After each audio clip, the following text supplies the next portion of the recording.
2025 թվականի հունիսի 4-ից սկսած անձը հաստատող քարտերի դիզայնը կփոխվի։ Համապատասխանաբար հունիսի 4-ից հետո բոլոր այն անձանց, ովքեր ցանկանում են ստանալ նույնականացման քարտ, կտրամադրվի թարմացված դիզայնով։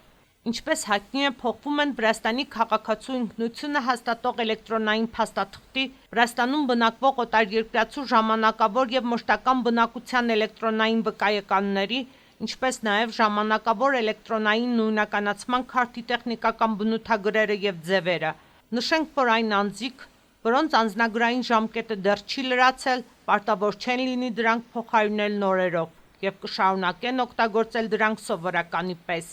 Միաժամանակ հունիսի 4-ից հետո ցանկացած պատճառով նոր քարտեր ստացողները կստանան թարմացված դիզայնի նույնականացման քարտ։ Նոր անձնագիր ստանալու ստանդարտ գինը 65 լարի է, և այն պատրաստվում է 10 աշխատանքային օրվա ընթացքում։